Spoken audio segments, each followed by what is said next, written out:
जय भीम दोस्तों। आज के इस वीडियो में हम बाबा साहब द्वारा लिखा गया एक आर्टिकल, या हो सकता है वो कभी बैठे हुए होंगे तो एकदम से उनके दिमाग में आई होगी और उन्होंने कागज़ पर उन चीज़ों को लिख दिया होगा। तो ये बाबा साहब अम्बेडकर के अंदर जो एक फ्रस्ट्रेशन थी, एक एक कहें तो गुस्सा था या एक डिप्रेशन था, एक वो काफ़ी फ्रस्ट्रेट थे अनटचेबल्स की सिचुएशन से, कि इतिहास के अंदर जो अनटचेबल्स की सिचुएशन रही है वो शायद दुनिया में किसी और लोगों की नहीं रही होगी। दुनिया में जो और लोग थे या और जो कौमें थी और जो कम्युनिटीज़ थी, अगर उनका ख़राब टाइम आया था तो ख़राब टाइम आकर वापस चला गया था। लेकिन यहाँ इंडिया में जो अनटचेबल्स की जो सिचुएशन रही है, वो जो काफ़ी टाइम से वो जैसी चलती हुई आ रही है वैसी ही चलती हुई आ रही है, उसमें किसी प्रकार का कोई इम्प्रूवमेंट नहीं हुआ है। तो इस कारण से ये फ्रस्ट्रेशन वो इम्प्रूवमेंट नहीं होने की वजह से बाबा साहब के अंदर आता है और उसको फिर वो इस राइटिंग में उतारते हैं। तो हम इसको डिस्कस करते हैं, फ्रस्ट्रेशन बाई बाबा साहब डॉक्टर अम्बेडकर। तो बाबा साहब स्टार्ट करते हैं, the untouchables are the veriest most lord and most miserable people that history can witness. जो अनटचेबल्स अछूत हैं वो मतलब दुनिया की इतिहास के सबसे ज़्यादा मतलब सताए हुए, सबसे ज़्यादा मिजरेबल, सबसे ज़्यादा दुखी इंसान हैं। आगे वो बोलते हैं कि अगर हम जो to use the language of Shelley, Shelley English literature के एक पोइट हैं, पीबी शेले। उनकी अगर पोइट्री की लाइन्स को हम यूज़ करें, pale for weariness of climbing heaven and gazing on earth, wandering companionless among the stars that have different birth. Actually ये शेले द्वारा लिखी गई एक पोएम है, जो कि टू द मून एक पोएम है। तो हम आपको एक बार पहले थोड़ा सा ये to the moon P B Shelley द्वारा जो ये पोएम है इसको समझाते हैं। To the moon by P B Shelley, art thou pale for weariness of climbing heaven and gazing on the earth, wandering companionless among the stars that have a different birth, and ever changing like a joyless eye that finds no object worth its constancy। तो इसमें जो शेले हैं वो ये कहना चाह रहे हैं कि जो मून है वो आसमान में अकेला होता है, वो रात भर एक जगह से दूसरी जगह जाता है तो वो काफ़ी थक जाता है, और इस दौरान वो अर्थ की तरफ गेज करता है, देखता रहता है। और वैंडरिंग कंपेनियनलेस मतलब आसमान में जो चांद है वो अकेला है, क्योंकि बाकी तो सारे स्टार्स होते हैं और स्टार्स से वो अलग हटकर है। तो इसका मतलब ये हुआ, स्टार्स है उनकी डिफरेंट बर्थ है, उनका एक अलग जन्म है, और जो मून है उसका अलग जन्म है। तो मून स्टार्स के बीच में अकेला पड़ गया है, तो इस कारण से उसका कोई कंपेनियन, कोई दोस्त ही नहीं है। And ever changing like a joyless eye that finds no object worth its constancy. मतलब हमेशा जो मून है वो उसकी कंडीशन चेंज होती रहती है, कभी वो छोटा होता है कभी वो बड़ा होता है। उसका कारण यह है कि उसको कोई कंपेनियन, कोई ऐसा दोस्त, कोई साथी ऐसा मिलता नहीं है। तो इस कारण से वो अपनी को चेंज करता रहता है, ताकि क्योंकि अगर कोई उसको साथी मिल जाता तो उसके साथ में रहकर वो बिल्कुल हमेशा एक जैसा हो जाता, कांस्टेंट हो जाता। लेकिन क्योंकि उसे कोई साथी नहीं मिल रहा है, इस कारण से वो बिल्कुल जॉयलेस, बिल्कुल उसको जॉय नहीं है, आनंद नहीं है, और उसको कोई कंपेनियन नहीं मिला है। इस कारण से वो कांस्टेंट नहीं है। अगर कोई कंपेनियन, कोई साथी, कोई प्रेमी उसको मिल जाता तो वो बिल्कुल मतलब खुश हो जाता और हमेशा एक जैसा रहता। लेकिन क्योंकि उसके साथ में कोई कंपेनियन, कोई दोस्त नहीं है, तो इस कारण से वो लगातार चेंज होता रहता है ताकि उसे कोई मिल सके, उसको चाहने वाला। तो इस तरह से ये पीबी शेले की पोएम है जिसको बाबा साहब ने कोट किया है। अब हम वापस चलते हैं अपने आर्टिकल पर। तो कुल मिला के जो बात है कि बाबा साहब इन लाइन से ये कहना चाह रहे हैं कि जो अनटचेबल्स हैं उनकी एक डिफरेंट बर्थ है, डिफरेंट बर्थ है, अलग जन्म है और लोगों से, है ना। जो टचेबल हिंदूज हैं या जो हिंदू कम्युनिटी के और जो लोग हैं उनसे, क्योंकि उनका जन्म अलग है, इस कारण से वो बिल्कुल अलग थलग पड़ गए हैं, और बिल्कुल अलग थलग पड़ जाने के कारण से वो बिल्कुल दुखी हैं, और उनका कोई साथी नहीं है, कोई दोस्त नहीं है जो कि उनके बारे में सोच सके। इस कारण से वो काफ़ी दुखी रहते हैं और काफ़ी फ्रस्ट्रेट हैं, ऐसा मतलब इस लाइन से निकलता है। आगे बाबा साहब बोलते हैं, to put it in the simple language, the untouchables have been completely overtaken by a sense of utter frustration. मतलब कहने का मतलब है कि जो अनटचेबल्स है वो बिल्कुल अटर फ्रस्ट्रेशन, उनको बहुत ही ज़बरदस्त फ्रस्ट्रेशन है। ऐसी कंडीशंस, ऐसी परिस्थितियों से वो गुजरे हैं और इवन गुजर रहे हैं, इस कारण से वो काफ़ी फ्रस्ट्रेट हैं। As Matthew Arnold says, life consists in the effort to affirm one's own essence. Mean मतलब मैथ्यू अर्नोल्ड को कोट किया है कि जो लाइफ है उसकी मतलब तब ही है जब इंसान खुद को साबित कर पाए, खुद के एग्जिस्टेंस को प्रूव कर पाए। अगर इंसान ऐसा नहीं कर पाता है तो वो काफ़ी फ्रस्ट्रेट हो जाता है। Failure to affirm one's own essence is simply, और खुद को अगर इंसान साबित नहीं कर पाता है तो वो फ्रस्ट्रेट हो जाता है और उसी को फ्रस्ट्रेशन बोलते हैं अगर वो खुद को साबित नहीं कर पाता है तो। It's non fulfilment of one's efforts to do the best, the withering of one's faculties, the standing on person. तो मतलब इंसान की पोटेंशियल है, उसमें कैपेबिलिटीज हैं, सब कुछ है उसके अंदर, लेकिन फिर भी वो अपने आप को साबित नहीं कर पा रहा, तो भी समाज उसको जो उसका प्लेस है, जो सम्मान उसको मिलना चाहिए वो नहीं मिल रहा है, तो इस कारण से फिर वो इंसान फ्रस्ट्रेट हो जाता है। Many people suffer. तो बाबा साहब आगे कहते हैं कि जो दुनिया में बहुत सारी और भी कम्युनिटीज थी जो इस तरह की फ्रस्ट्रेशन से मतलब निकली हैं, ठीक है, उनको भी वो फ्रस्ट्रेशन हुई थी, लेकिन वो कुछ टाइम के बाद में उन परिस्थितियों से निकल जाती हैं। लेकिन यहाँ पर अनटचेबल्स का केस ऐसा है कि वो हमेशा फ्रस्ट्रेशन में ही रहे हैं, यानी काफी टाइम तक वो फ्रस्ट्रेशन में ही हैं और उस सिचुएशन से वो बाहर नहीं निकल पा रहे हैं। और आगे वो एक एग्जाम्पल देते हैं ज्यूज का। ज्यूज मतलब यहूदियों का एग्जाम्पल देते हैं कि जो यहूदी थे उन पर मतलब उन पर भी काफ़ी आपदा आई थी, काफ़ी वो भी ख़राब कंडीशन से निकले हैं, जैसे कैप्टिविटी इन इजिप्ट में वो कैप्टिविटी द फर्स्ट कैलामिटी, मतलब जब उनको इजिप्ट के अंदर कैद कर लिया गया था तो वो उन पर सबसे बड़ी एक तरह से क़यामत आ गई थी। लेकिन जो यहूदी थे उस कंडीशन से बाहर निकले और उस कंडीशन से बाहर जाकर वो वहाँ से निकले और एक कैनन नाम की जगह पर गए और वहाँ पर वो आराम से रहने लगे, क्योंकि वहाँ पर सब कुछ अच्छा था, तो वो एक खराब सिचुएशन से निकलने में कामयाब रहे। ऐसे ही यहूदियों पर सेकंड कैलामिटी आई थी, बेबीलोनियन कैप्टिविटी, जहाँ पर उन्हें कैद कर लिया गया था, लेकिन उस सिचुएशन से भी वो बाहर निकल गए और आगे जाकर वो उन्होंने काफ़ी सफलतापूर्ण काफ़ी चीज़ें की और काफ़ी खुश वो रह सके और वापस अपनी ग्लोरी, वापस अपने शौर्य को प्राप्त कर सके। लेकिन अनटचेबल्स का जो केस है वो ये है कि वो कभी भी उस जो डिप्रेशन वाली या फ्रस्ट्रेशन की सिचुएशन से बाहर ही नहीं निकल पा रहे हैं, और उसका उनकी मतलब कोई no plus condition of body and mind, मतलब बॉडी और माइंड की जो प्लस कंडीशन, शरीर और आपका दिमाग आपका साथ देना चाहिए अच्छा कुछ करने के लिए, वो उनका मतलब हो ही नहीं पा रहा है। They have nothing.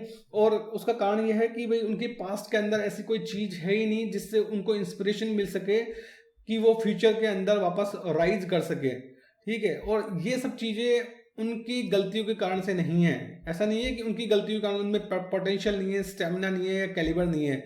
ये सब गलतियां, the frustration which is there, ये सिर्फ गलतियां हैं जो सोशल एनवायरनमेंट, जो सामाजिक वातावरण उनको मिल रहा है, जो कि उनके लिए इतना पॉइजनस है कि उसमें वो अपनी जो फुल पोटेंशियल है उसको अचीव नहीं कर पाते हैं। और ये जो सोशल एनवायरनमेंट बनता है ये हिंदू सोशल ऑर्डर या बोले तो ब्राह्मणिकल सोशल ऑर्डर से बनता है, जो कि अनटचेबल्स के लिए इतना पॉइजनस है जिसके कारण से वो प्रोग्रेस नहीं कर पाते हैं। जैसे एक कार्ले उन्होंने कहा कि their fate is entirely unbearable, मतलब अनटचेबल्स जिस कंडीशन में रह रहे हैं वो काफी अनबेरेबल है। सम आर थिंकिंग, कुछ लोग ऐसा सोच रहे हैं कि कैबी विलियम्स वन सेड कि कुछ लोग ऐसा सोच रहे हैं कि जो रिवोल्यूशन क्रांति आए, जैसे ब्लडी रिवोल्यूशन आया, और इस हिंदू सोशल ऑर्डर को खत्म कर दिया जाए। मतलब लोग यहाँ तक सोचने लगे हैं कि ब्लडी रिवोल्यूशन भी लाना पड़े तो भी लाया जाए इस हिंदू सोशल ऑर्डर या ब्राह्मणिकल सोशल ऑर्डर को खत्म करने के लिए। तो मतलब आप फ्रस्ट्रेशन देखिए कि लोग इस कदर फ्रस्ट्रेट हैं कि वो ब्लडी रिवोल्यूशन, खूनी क्रांति भी कर सकते हैं ब्राह्मणिकल सोशल ऑर्डर या हिंदू सोशल ऑर्डर को खत्म करने के लिए। इतना मतलब जबरदस्त फ्रस्ट्रेशन वो फील करते हैं। द कॉन्वेंट विथ गॉड, यानी भगवान के साथ एग्रीमेंट माने या भगवान में विश्वास माने, मैं भी interpreted language of immersion is भगवान में अगर कोई बंदा विश्वास भी करता है तो भगवान मान लो है या नहीं है वो तो बात की बात है, वो तो एक अलग टॉपिक है। लेकिन कोई बंदा उस पर विश्वास भी करता है तो उनको मतलब एक तरह से एक विश्वास सा एक कॉन्फिडेंस मिल जाता है उससे, और वो एक प्लस कंडीशन ऑफ माइंड और बॉडी को बनाता है। और सक्सेस पाने के लिए प्लस कंडीशन ऑफ माइंड और बॉडी जरूरी है। तो एक्चुअली जो बिलीवर्स होते हैं, जो भगवान में विश्वास करते हैं, उनमें एक तरह से जो प्लस कंडीशन ऑफ माइंड और बॉडी बन पाती है, क्योंकि कुछ भगवान पे छोड़ देते हैं और अपने काम में लग जाते हैं, तो शायद ये कारण होता होगा, इस कारण से उनकी प्लस कंडीशन ऑफ माइंड और बॉडी बन पाती है। तो जो सक्सेस मिलती है वो power of work on courage मिलती है। Success goes invariably with a certain plus और positive power, an ounce of power must balance an ounce of weight. मतलब कुल मिला के इस पैराग्राफ के बाबा साहब ये कहना चाह रहे हैं कि जो लोग बिलीवर्स होते हैं, वो मान लो भगवान है या नहीं हो तो अलग केस है, लेकिन अगर बिलीव भी करते हैं तो उनको एक तरह से वो माइंड से काफ़ी फ्री हो जाते हैं। मतलब उनको सोचने के लिए फिर कुछ नहीं होता, वो सिर्फ अपना जो टारगेट डिसाइड करते हैं उस पर चलने की कोशिश करते हैं और इससे सफलता मिलने के चांसेस बढ़ जाते हैं। इफ द ज्यूज, आगे इस चीज को और एक्सप्लेन करते हुए बाबा साहब बोलते हैं कि if the Jews rose after their first captivity it was primarily because of their plus condition of body and mind. Jews अपनी यहूदी थे, अपनी फर्स्ट कैप्टिविटी से बाहर निकल पाया तो उसका कारण था कि उनकी plus condition of mind and body थी। This plus condition of mind and body can arise from two sources. It can arise from reliance on God. जो ये plus condition of mind and body है वो दो sources से arise कर सकती है, दो सोर्सेस से बन सकती है। पहला है it can arise reliance on God, मतलब भगवान पर विश्वास करने से ही plus condition of mind and body बन सकती है। God if nothing else, God, if nothing else, is at least a power source, and in emergency, man needs mental power, the plus condition of mind and body, which is necessary for success. मतलब जो God if nothing else, मतलब मैं वही बात बोल रहा हूँ कि बाबा से भी बोलना चाह रहे हैं, गॉड अगर मान लो गॉड इफ नथिंग एल्स, मतलब भगवान मान लो कुछ नहीं तो कम से कम एक सोर्स ऑफ पावर है जो कि इमरजेंसी के अंदर मनुष्य को मेंटल पावर देता है। और सफलता प्राप्त करने के लिए इंसान को मेंटल पावर की जरूरत होती है, जो कि यहूदियों के पास में उस वक्त थी क्योंकि उनका उनके भगवान पर विश्वास। जो दूसरा सोर्स बताया है वो बाबा साहब ने बताया सोशल एनवायरनमेंट को। पहला सोर्स तो गॉड के ऊपर विश्वास को बताया, दूसरा बताया सोशल एनवायरनमेंट को। This plus condition of mind and body is also the result of social environment. The environment is propitious in a society where the exemption from, मतलब कुल मिला के ये कहना चाह रहे हैं कि बाबा साहब की अगर ना जो सोसाइटी का एनवायरनमेंट अच्छा है, ठीक है, उनको जन्म के आधार पर नहीं उनके कर्म के आधार पर तोला जाता है। जो वो चीज़ मेहनत कर रहे हैं तो उनका उसको फल मिल रहा है। ऐसा समाज नहीं हो कि भाई कुछ लोगों की लग्जरी के लिए बाकी लोगों को ना फोर्स टू लेबर, उनको ज़्यादा मेहनत करनी पड़े, मतलब कुछ लोगों की लग्जरी के लिए, उनकी वेलबींग के लिए बाकी लोगों को मेहनत करना पड़े, तो वो सही बात नहीं है। और ऐसी सोसाइटी हो जहां पर हर आदमी को अपना राइट टू कर, जो वो करना चाहते हैं वो कर सके, अपनी शक्ति का प्रदर्शन करने का अधिकार हो, उनको उनके मेरिट के आधार पर उनको इनाम मिले, उनको मेरिट के आधार पर उनको जज किया जाए, तो फिर ऐसा समाज इंसान को सफल बना सकता है। तो इस तरह से इस आर्टिकल में बाबा साहब ये सब चीज़ें एक्सप्लेन करते हैं। आगे के पोर्शंस, वो पोर्शंस हैंड रिटन बाय बाबा साहब अम्बेडकर, तो आगे के पोर्शंस इसके अंदर नहीं मिलते हैं, हैंड रिटन थे जो कि पढ़े नहीं लिखे गए। तो मतलब कुल मिला के जो आर्टिकल है इसके अंदर बाबा साहब ये कहना चाह रहे हैं कि जो अनटचेबल्स की जो सिचुएशन थी वो बहुत ही खराब रही थी, और उनका इतिहास ऐसा है कि उस इतिहास से वो कोई प्रेरणा नहीं ले सकते अपने भविष्य को अच्छा बनाने के लिए। साथ ही साथ में कहते हैं कि दुनिया के अंदर और भी जो कम्युनिटीज थी उनके साथ भी इतिहास में काफ़ी खराब हुआ था, लेकिन वो कुछ समय बाद उन खराब सिचुएशन से निकलकर बाहर आ गए और वापस अपने शौर्य को प्राप्त करते हैं, अपनी ग्लोरी को प्राप्त करते हैं और काफ़ी अच्छी कंडीशंस में रहते हैं। उन्होंने जूस का एग्जांपल दिया कि जूस के साथ में बहुत इतिहास में बुरा हुआ, लेकिन बार बार उन खराब सिचुएशन से बाहर निकलते हुए भी वो बार बार उन खराब सिचुएशन से बाहर निकलते गए और काफ़ी बाद में उन्होंने सफलता प्राप्त की। साथ में उन्होंने ये भी कहा कि जो सफलता प्राप्त करने के लिए प्लस कंडीशन ऑफ बॉडी और माइंड होनी चाहिए, और प्लस कंडीशन ऑफ बॉडी और माइंड दो तरीकों से, दो सोर्सेज से प्राप्त हो सकता है। पहला सोर्स भगवान में विश्वास से, कि अगर इंसान भगवान में विश्वास करता है तो भगवान मान लो कुछ है कि नहीं है ना, कुछ नहीं तो कम से कम वो एक सोर्स ऑफ मेंटल पावर जरूर है जो कि मनुष्य को चाहिए होती है इमरजेंसी के अंदर, ताकि उसकी प्लस कंडीशन ऑफ बॉडी और माइंड बन सके और उससे उसको सफलता मिल सके। दूसरा सोर्स उन्होंने बताया है जो कि प्लस कंडीशन ऑफ बॉडी और माइंड जनरेट कर सकता है, वो है सामाजिक परिस्थिति, सोशल कंडीशंस। सोसाइटी कैसी है, सोशल कंडीशंस कैसी है। अगर सोसाइटी अच्छी है जो कि भेदभाव नहीं करती है, जो कि मेरिट के आधार पर लोगों को आगे बढ़ाती है, जो कि कर्म को प्रधानता देती है, ना कि जन को प्रधानता नहीं बल्कि कर्म को प्रधानता देती है, मतलब इंसान की जो वर्थ है उसको प्रेफर करती है ना कि उसकी बर्थ को, और हर इंसान में इक्वलिटी रखती है, समानता रखती है और हर इंसान को इक्वल अपॉर्चुनिटीज देती है।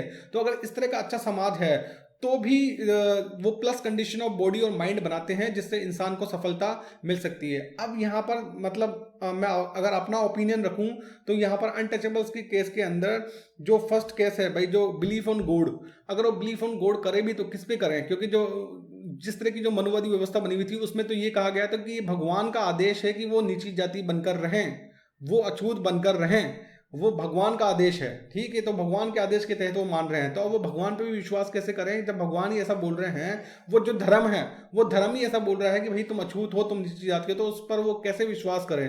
तो जो ये धर्म वाली और भगवान वाला जो फर्स्ट सोर्स है जिससे प्लस कंडीशन ऑफ बॉडी और माइंड बन सकती है, वो उनके लिए नहीं है, ठीक है। दूसरा जो कंडीशन है, सोशल कंडीशन अगर अच्छी हो, तो अनटचेबल्स के लिए सोशल कंडीशंस भी इंडिया के अंदर कभी भी अच्छी नहीं रही है। उनके साथ हमेशा भेदभाव किया गया है, हमेशा उनको प्रताड़ित किया गया है, उनको हमेशा अधिकार विहीन रखा गया है। तो इस तरह से सोशल कंडीशंस भी उनके फेवरेबल नहीं रही। इस कारण से ही प्लस कंडीशन ऑफ बॉडी और माइंड नहीं बन पाई, इस कारण से वो सफलता प्राप्त नहीं कर पाए।